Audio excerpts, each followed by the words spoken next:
Hello and welcome back to another LEGO Star Wars review. This time I'm here with set 75192 Millennium Falcon, the Ultimate Collector's Series. This set was released on October 1st, 2017, has a whopping 7,541 pieces, is rated ages 16 plus, notably, and comes with 11 minifigs. That's only if you include the 2 porgs and the minoc as minifigs. I tend to do that because they're little characters, but otherwise it would be 8 minifigures. Notably, there's no Luke, Obi-Wan or R2-D2, which I think should come with the Millennium Falcon. But there's an argument here. On the front of the cover, it shows Bespin, and it's obviously from that movie because they have the Minocs in it as well.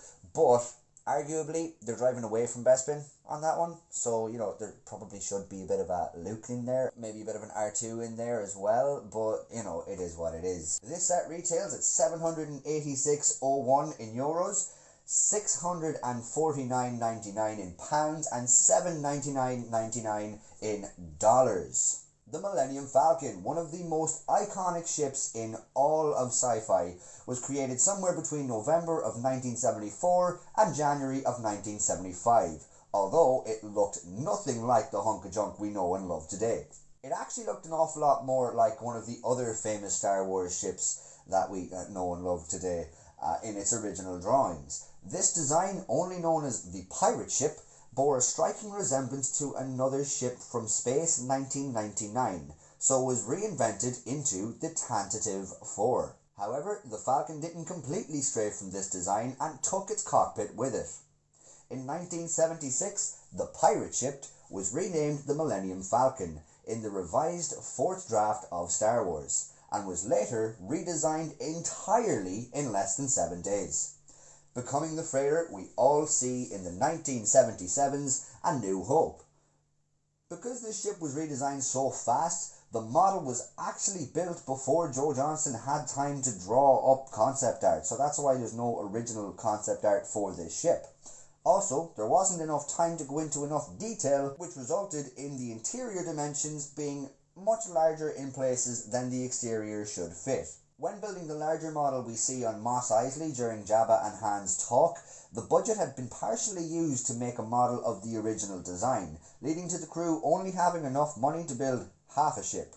Not to worry, we are still flying half a ship. You'll notice the half with the satellite dish is actually missing whenever Luke says it's a piece of junk for seeing it for the first time on Mos Eisley.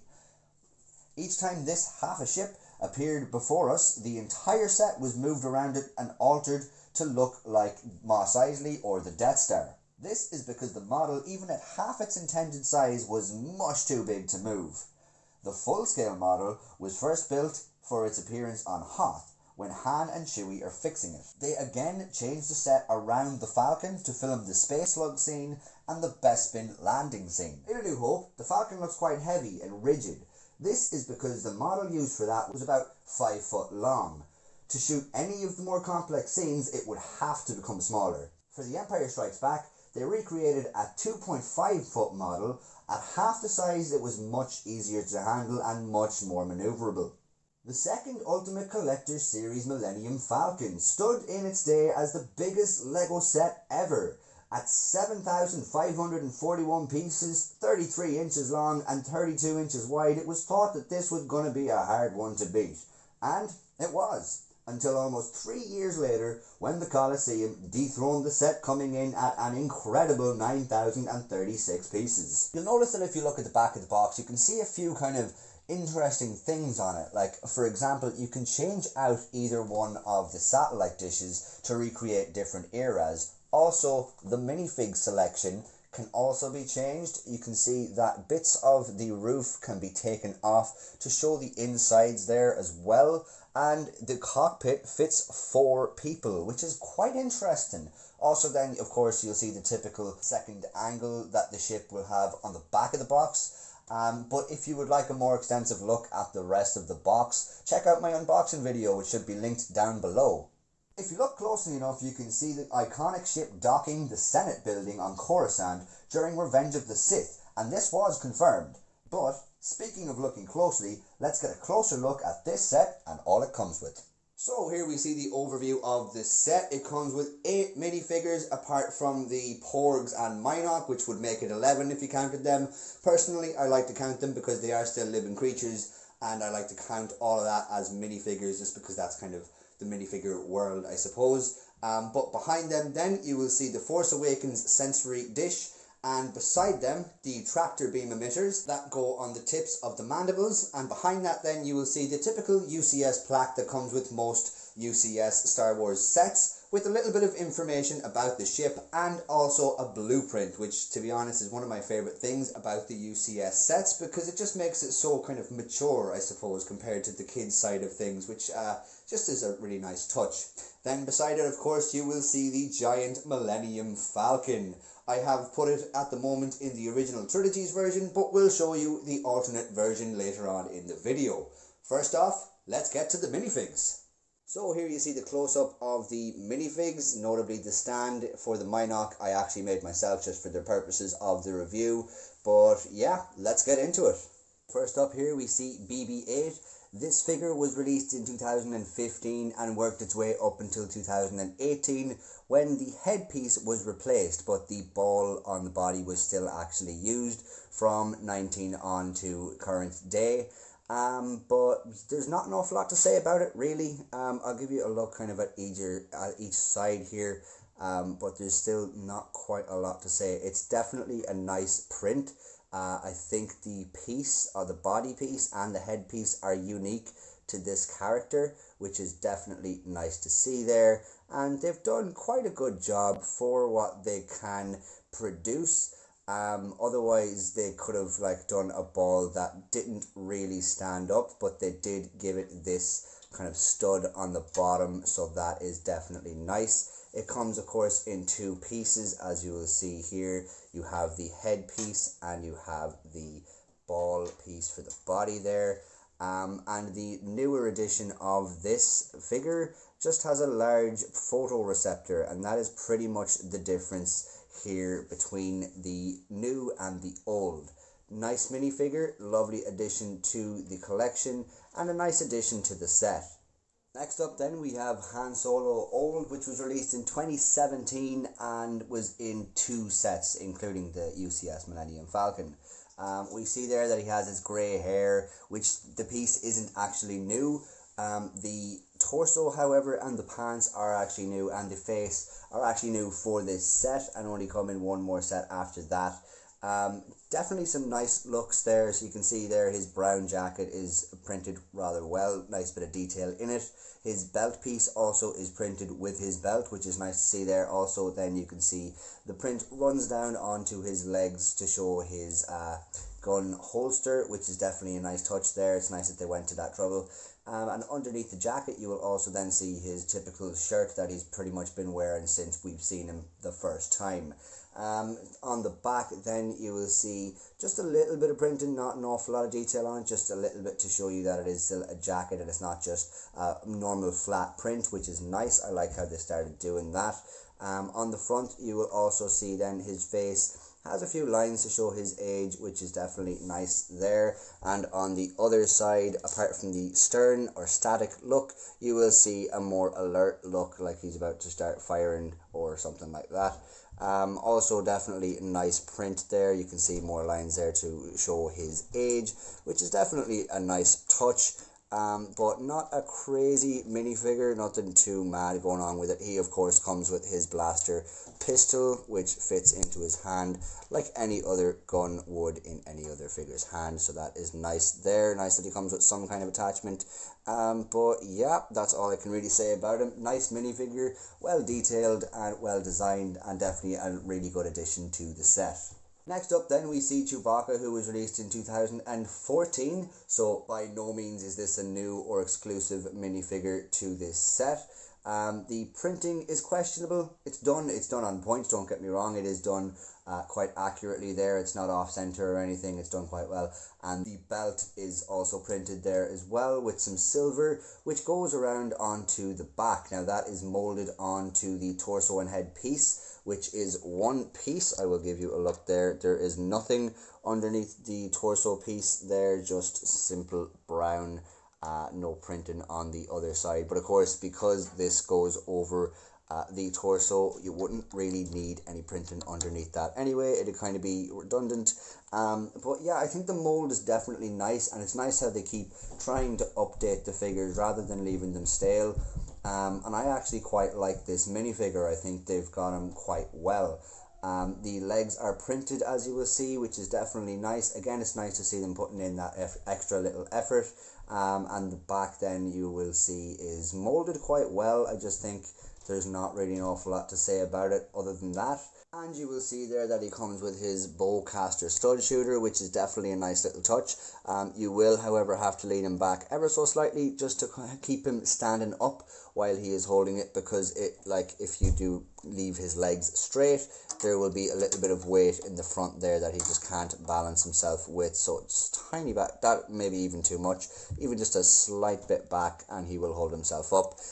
Press down here to fire the stud out of the bowcaster like that, and there's a nice bit of range on it because of the tension in the stud shooter. Definitely a nice addition for kids. And it's a custom mold for Chewbacca. We haven't seen it before or since, which is nice. But yeah, I think the detail on this figure is nice. I think the design is quite well done, and the molding is pretty on point. I think it's a great minifigure, to be honest, and it's a really good addition to the set. Next up here we see Finn, who is wearing Poe's jacket, so obviously enough it's in The Force Awakens, very early on in the sequel trilogy.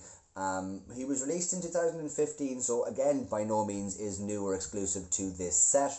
Although it is nice that the minifigure exists with the jacket on, because I think he was wearing it for a lot of the movie, or even half of the movie, or most of the movie. I can't remember, I haven't watched the movie now in a long time. But getting on to the minifigure, the jacket print I think is done rather well. There's a lot of nice little details in there that make it really seem like Poe's jacket and really stand out as Poe's jacket. You will see the black underneath then.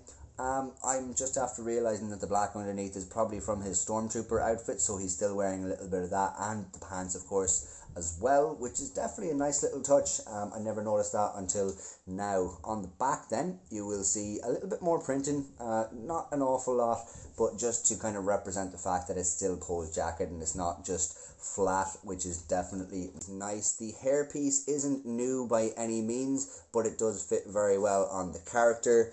On the front there you will see a slightly angry, confused face, and then on the back you will see a very angry, confused face. So yeah, that is Finn, and I think he's a nice little figure. Again, nothing too crazy. He's not by any means exclusive to the set or anything, so he's not a massive pull for this set or anything, but it is just nice to have that little bit of diversity in the set between the two eras. Of course, then he will come with his little blaster, and again it fits in his hand as a blaster would. You don't have to position him in any certain way like you do with Chewy, because the blaster is very lightweight, of course. But yeah, well designed figure, nice addition to the set. Next up then we see Rey in her dark tan tied robe. Quite a nice minifigure, but it was released in 2015 along with Finn, so it's not really too exclusive to the set. It is however nice to see her dark tan robes and printing on the belt there and legs to make the dark tan robes go from her shoulders down to her legs. Underneath that you will see her grey kind of get up as well. Not really sure what to call that. You will also then see the belt that runs along her waist, and that is also printed onto the belt piece, which is definitely nice. You will see then on the sides there is dark grey indents to make her look like she has a more feminine figure. On the back you will see more of the dark tan robes, which is definitely nice to see them doing back print here. I think she kind of needed it because she didn't really have a cape or anything like that, so she definitely did need that just to make it feel more realistic, I suppose. The hairpiece is unique to this figure. I think Padme could definitely use one of these as well, but for now I think we've only seen it on Rey. Definitely a nice feature for the figure because she has a quite unusual hairstyle in the movie we see her in. On the front then you will also see her with a small bit of a smile on her face there, nothing too crazy, she's not exerting herself or anything like that. And on the back then you will see she means business with a kind of more stern or angry look there. which is nice for playability. It's nice to have two faces so you can always change the mood. She also then comes with her silver blaster, which I really love. I think it's great that they have that. I'm a sucker for it. I don't know what it is. But yeah, again, she can hold it like any other minifigure can hold any other weapon, which is nice there. But yeah, that's it for Rey. A nice detail on the figure at the same time, but it's just not that impressive, and a good addition to the set. Next up then, we have C-3PO. He was released in 2016, so he was definitely on the go before this set was released. Just a year, however, so he is relatively new, so it's nice to see that he has decent kind of print for that age as well. You will see there he does have a decent print, like the front there you can see some of his colored wires showing out on his waist there. You will also above that then see the little kind of circle in his chest or abdominal area. Up then to the chest is well done. You will see, I think it might be a little hole from one of his restraining bolts, and then up then to the neck or collar area you will see more little details there that make it look a little bit more realistic, which is very nice. Under the wires I was talking about, you will see a little bit of printing going from his torso to the belt. Not an awful lot, but still it is there, so it's nice to see that LiQWYD are doing that. On the legs then you will see a little bit of printing, a little bit of silver on one leg and a little bit of gold in place of that on the other leg. But each leg is printed completely differently to each other, which is definitely nice. It's nice to see there that they are doing leg printing. I always appreciate a figure more with leg printing because I feel like they go to like a little bit more effort. On the back then you will see the kind of box he has on his back, which is printed there, and you will also see that he has more of those wires showing out the back. Definitely a nice little minifigure. I think the mold for the head is pretty standard at this stage. I think they've pretty much used the same mold, although they have used a different color for this minifigure than the last minifigures, a different material than the last minifigures, and they've also colored in his eyes with this minifigure, so that is nice to see there. Of course it's not 2017 anymore, so we've seen this in 11 sets so far, and I think we're probably due an upgrade, but still saying that, it is a really good minifigure and a really great representation of C-3PO. On now to Hoth Han.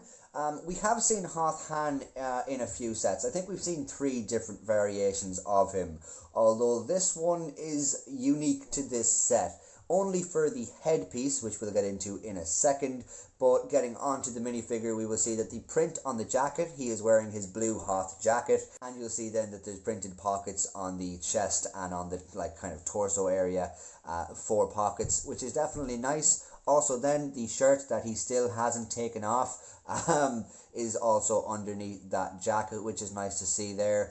But moving on then, we see the belt is printed, which is definitely a nice feature, and we'll see the holster on his legs as well, which is printed on there. Definitely a lovely minifigure from any angle, I think. Nice to see they're doing leg printing. And on the back then you'll see a little bit more of his jacket printed. Nothing too crazy, but definitely nice that they've added that in there. The hairpiece is pretty standard for most of the hands that have been released lately, and then the head is just kind of smiling a little bit, you know, this cheeky kind of Han Solo grin. But then this is where it gets exclusive to this set.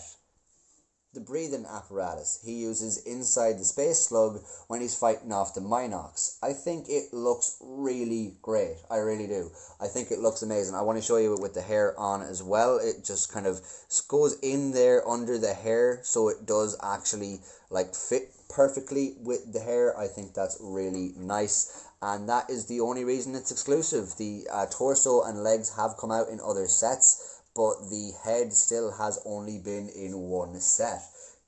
Really good addition to the set, really well designed, and I think that the second head print is just fantastic. It really fits the scene very well and really makes you feel like LEGO have tried their best with this set.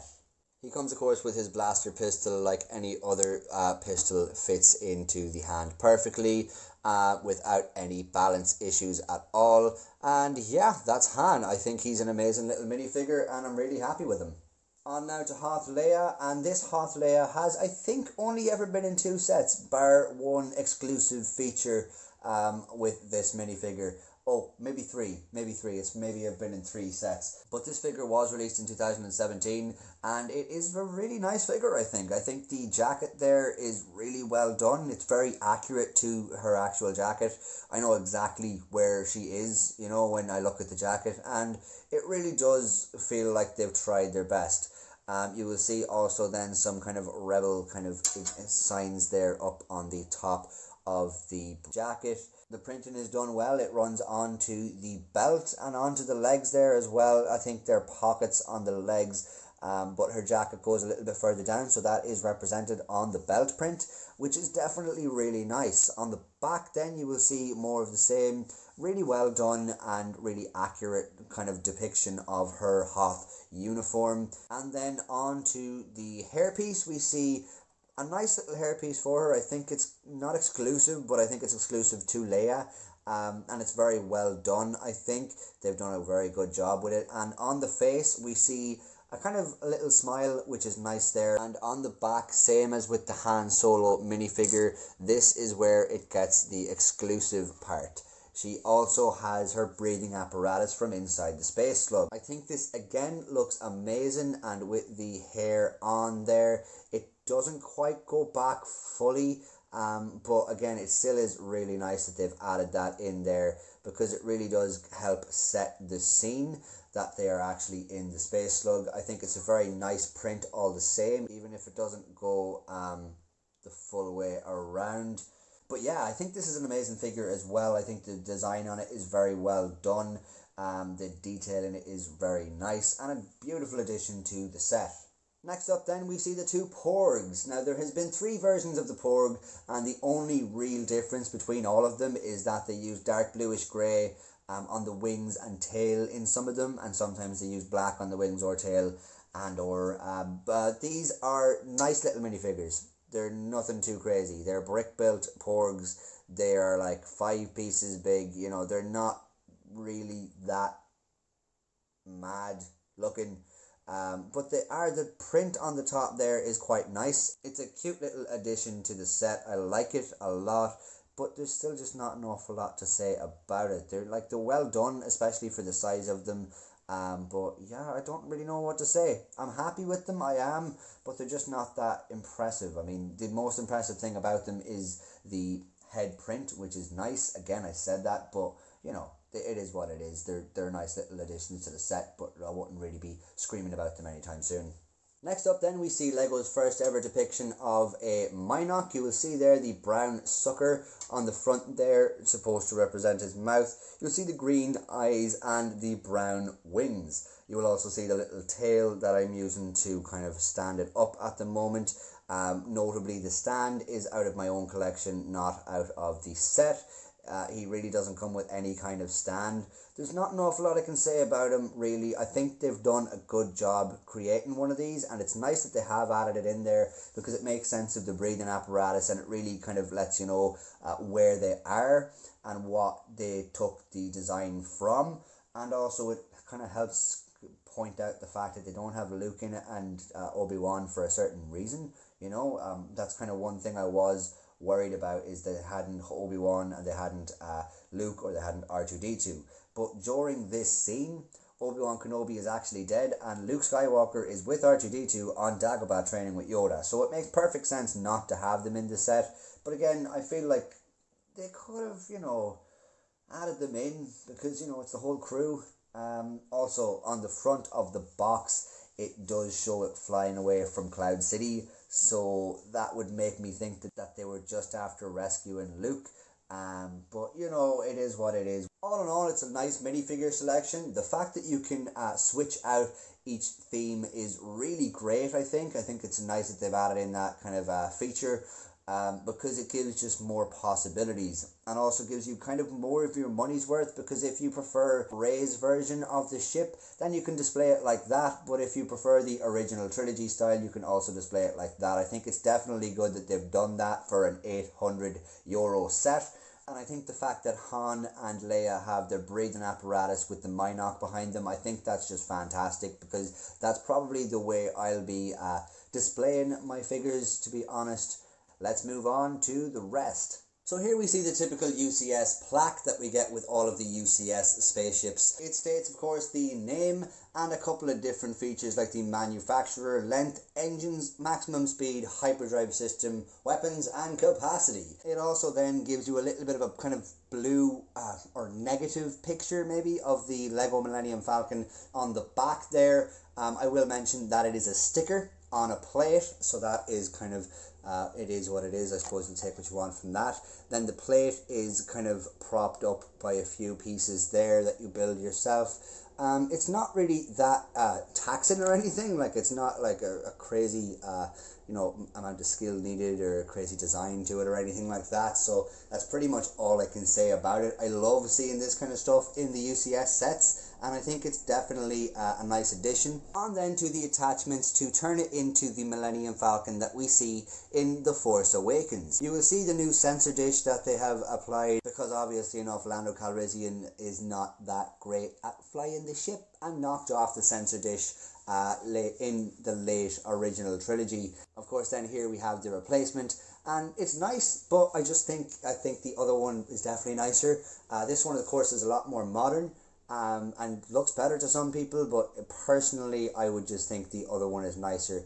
Beside that then, you will see two little attachments for the tips of the mandibles. Now these are actually tractor beam emitters, which is a nice little touch. I think preferably I'd have these and the old dish on the Millennium Falcon, but I'm going to leave it all off. I'm just going to leave the old dish on and recreate the original trilogy. But you can do, of course, what you want, and it's really nice that LEGO have added in this tiny little detail. I had to actually search for quite a while to figure out what they were. But yeah, after a while of searching, I did find out that they are the tractor beam emitters, and I just think it's, again, really nice that LEGO added in these tiny little details. It really proves that it's a UCS set and not a play set, if you know what I mean. I really like the way they've added in these little touches to the set, and it really does drive up the set for quality. But yeah, without further ado, let us get on to the main build. So here we have the colossal set itself. Now, I will say that it's massive, and if you do get this set, you'll need somewhere to store it. A lot of people I see are building coffee tables around it, or getting a display set that has it kind of up at an angle so it takes up less kind of floor space. So getting on to it, the detail in this set is incredible. I don't really think there's been a set as detailed, and I don't really ever think there will be. Now, LEGO could surprise me and, blow me out of the water again with another set. I just think it's fantastic. I think the way they've done it is crazy. I don't think there's many, from the outside, there's nothing bad I can really say about it. It looks absolutely incredible. As I said, it is a display set, so there's no kind of play features with it, but there still are features with it, and there still are things you can do with it. As you know, of course, I've already mentioned that you can take off the sensor dishes and all that, but let's just give you a little kind of run around of the set.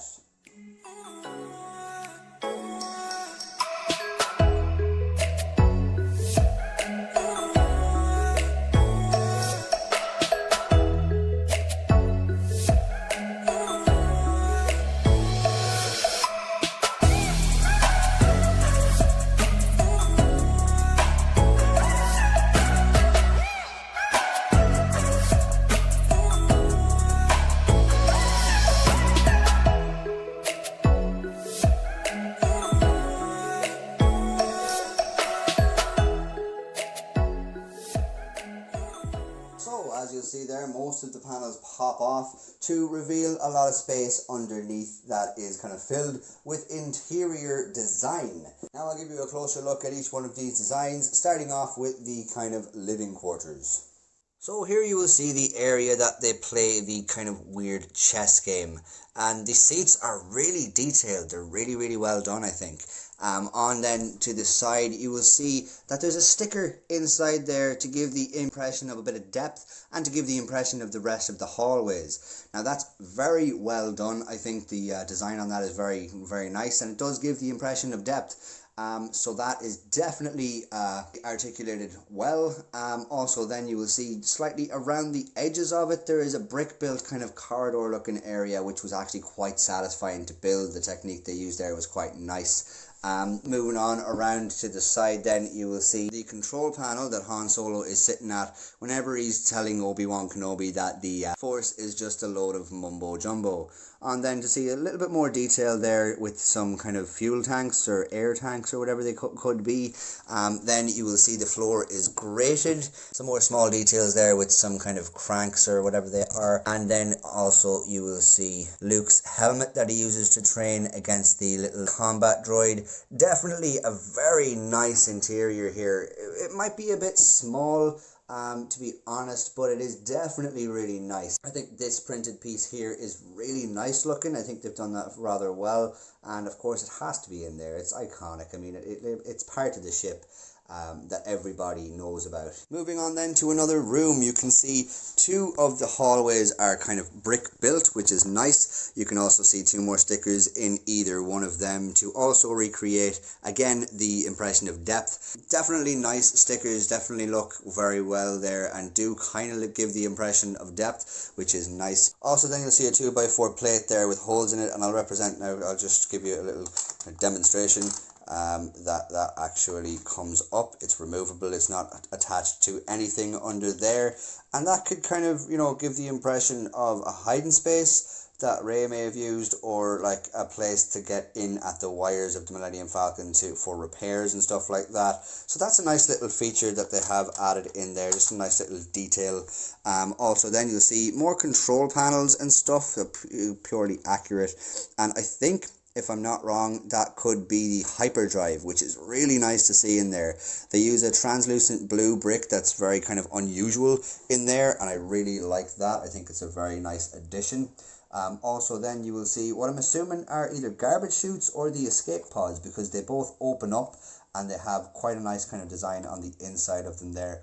The kind of rim around the edge there to make it look very nice and just kind of uniform together. Which is definitely a nice thing there. Then you will see this little room into the side here, the little corner room, and I think it's quite nice that they've added that in, because this is the room that Han and Leia share their first kiss, and I think that's just a really nice scene. I think I'll probably have them recreate that at some stage or another. The wall there, I just have to say, is quite accurately done. Like, they've added in like a few like bumps and turns and stuff to make it look real, and I just think that's a very nice addition to the set. Now this is pretty much where I find problems with the set. This room and this room is all. That's all. The entire interior is 2 rooms. In here you will be able to take this off, and there's just nothing inside there either. I think that's a bit of a waste of space there. That's like a giant space that definitely could have been used if you put a bit more thought into it. 100% you could have fit something in there. That's a lot of empty space. And here as well, I mean, I know like that's probably not that sturdy and stuff, but like there is definitely more space around this thing that you could have utilized. This is, it's you can tell by my lack of words, it actually just annoys me to see this left completely empty. Now I've kind of gone over it in my head, and I think that maybe this is for the satellite dish and for the other crew if you're not using it, but there's like no interior done at all. Like there's no halls done to the side there, which could easily be done. All you need to do is add one hall and then it's a storage room or something, you know, but no halls, no nothing, no stickers, no nothing. It's stunned me, and I was thinking the whole way through the build, like, please let me say that there's something built here at some stage, but no, it just stayed like this. Also then, here is left completely empty. Now you could argue that the boarding ramp is underneath it, so this place is kind of used anyway, and that I would accept, to be honest. But this is another room that's just completely left unused. The only thing in here is this little thing, which I'll show you now in a second, is a hidden turret, which is really, really nice, I think. But yeah, that's like all the interior. You could argue that this is a little bit of interior as well. That seat there, but it's not really. I mean, like, it's that was one thing that really disappointed me in the whole set. I think that the lack of interior space and the lack of space used, this is ridiculous. Like, but as I said, I love the set. I do. I really do. But that's something that I really needed to get off my chest. This is just a waste of space. And this also really got to me as well. Maybe not this as much, because there is a little function in there, but there's not a big enough function in there to warrant taking out the entire, like, possibility for an interior space. Also here, like, there's too many, I think, interior spaces there not utilized fully. But saying that, the ones that they did use, I will say, are very well done. Although, again, this could be a bit bigger. If they put this here, maybe it'd be less accurate, but it'd be bigger. If they kind of took this off to the side a little bit. I'm sure there's ways around it. You know, I'm sure there is. But I just think that it's a little bit disappointing. So just on the subject of bad things about the set, Chewbacca is stressing me out. He's one of the worst things about the set, because, for example, if you try and put him in here, right, it says cockpit fits 4, right? Do you see that? I think you do. I think you know where I'm going with this. You can't put anyone in behind him and stick them down onto the studs. Okay, so put him on first. Where's Chewy gone? There's Chewy gone. So, hand is down first, and now Chewy won't fit in there. I'll put hands down, and then still he won't fit in there because the back mold is coming out so much. Now, not only that, but in here, there's another problem with Chewy. Okay, so you want to put him there on where his, where his usual spot should be. And what happens? But the back of the seat pops up again because his back is too big. That's not exactly ideal. When you're trying to take Han out of his seat there, sometimes the seat comes with him. Also then in here, I will say, well, number one, you can't actually see your figures in there properly. Number two, it is quite an awkward angle to get a figure in at. I don't know, is it Han's hairpiece, but it seems to be quite loose. So if you do take him out, his hairpiece will like detach. It's not exactly that sturdy on the thing. I did say that I'd find bad things about the set, and this is what I'm doing now. Also, like, again, I can't stress enough that space is completely empty. There's the only panels that we take off to show any bit of interior. So there's literally 2 rooms, and that's it. And that's all they ever wanted it to be. Now, I do think, again, I really can't stress it enough that I think it's a waste of space that they've done that. But I will say that the feature that you're able to take these panels off, I think is quite nice, just to get at the little parts. So you're not taking the whole thing apart, which is definitely, makes it a lot easier, you know. But at the end of the day, I just can't really get past the fact that there is such little interior space. Getting on now to the other functions of the ship, you can take this up and you can place somebody inside there to make it look like they are firing away. Although this, I would say, is a little rigid. I don't think it has the best movement compared to what it should have. At the end of the day, it should be like rotatable 360 degrees and very, very maneuverable. This thing itself, I feel like, should move. But, you know, it is what it is. They've done something with the set, which is definitely nice to see there. If you want, I can show you the figure fitting in there. Although, I will mention that you don't really see it that well from outside of the spaceship. So you can kind of take what you want from that. But there we have it. He fits in there nice and well. Moving on now to the next function, you can open up the cockpit here, which is actually proves to be more difficult than it should be. So you can either take off the whole thing there. It's actually quite stuck on to the studs there, so it does make it quite secure, which is a good and a bad thing. And then, as I said, you can fit 4 people into the cockpit here, which is a nice little feature, because as we know, All of the other Millennium Falcons don't actually fit an accurate amount of people in the cockpit, and that seems to be a problem for a lot of people, myself included. So it's definitely nice that they've actually included the fact you can fit a lot of people in this one.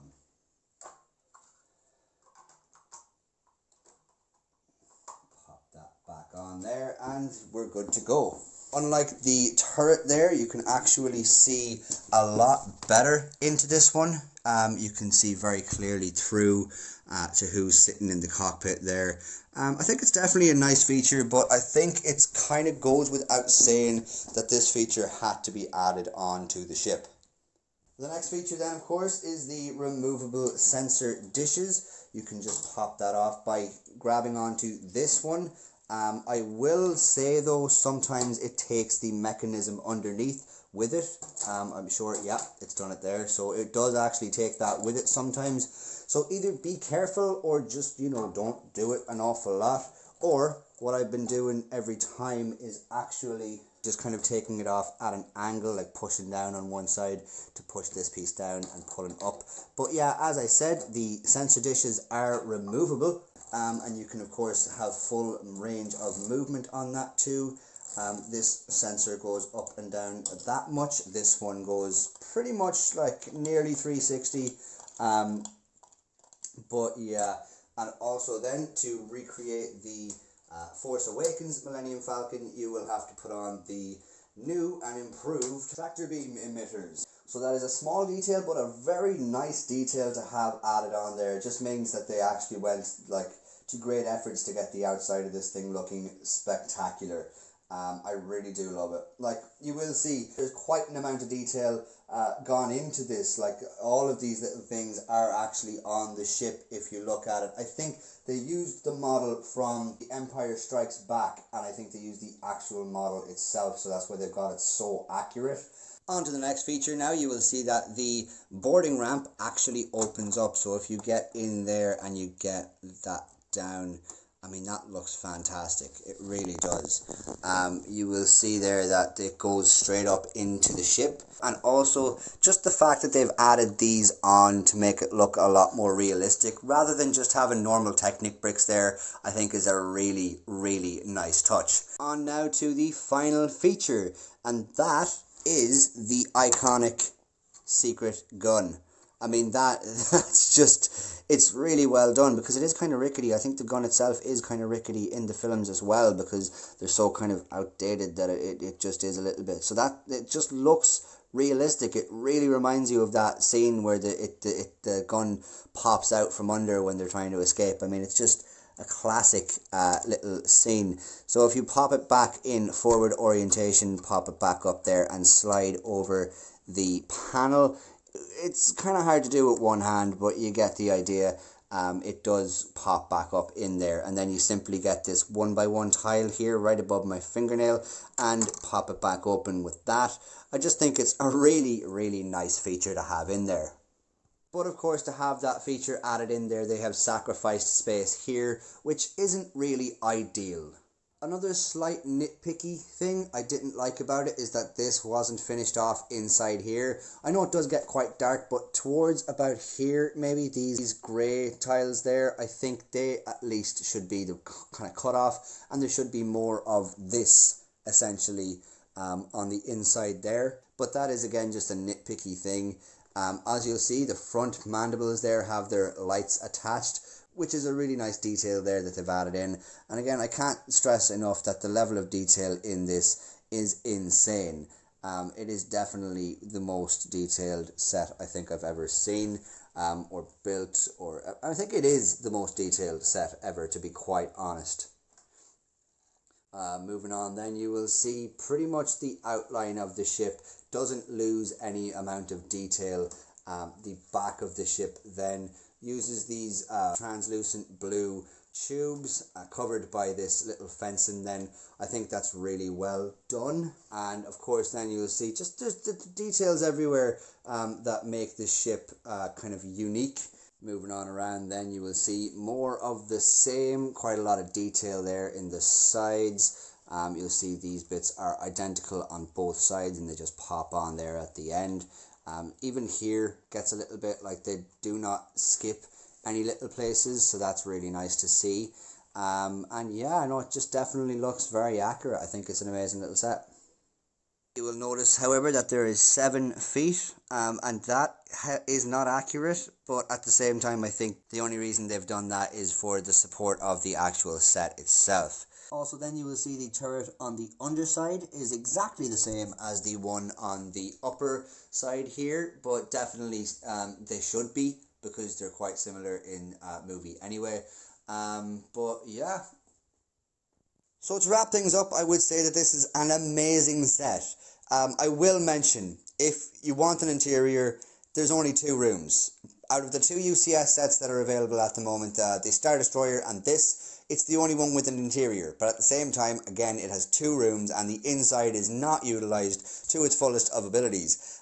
Some of the bits are a little bit flimsy, but the whole thing about it is it's a display set, not a play set, so the flimsiness can kind of be overlooked, maybe. I will say that there's some bits that are a little bit stiff, like the sensor dish there that I pointed out earlier. If you try and take it off, it may take the bottom mechanism with it. I will say that there is only 2 or 3 panels that you actually open up. Again, that is more of an interior problem, but you know, it is what it is. I will say the outside looks fantastic. The build took me 35 hours, and to be honest, was extremely worth it. I mean, it was definitely extremely worth it, but it was just very grueling and kind of painstaking, I suppose. Not really, you know, it was fun, but it just took quite an awful lot of time, and I wanted to do it nice and fast, so I did, and that was my problem. I mean, even then, I did wear myself out, but I didn't hate it at the end. I did still enjoy the build, and I think it was definitely a fun one, although it definitely was on the more expert level. Like, it's not that the build was too hard, it was taxing more so than anything else. The time it took and the amount of brain power it took just to continue on with the build was more so the main problem with it. Although I will say it is gratifying, satisfying and rewarding at the very end, definitely. But just before you leave, let's see some display options.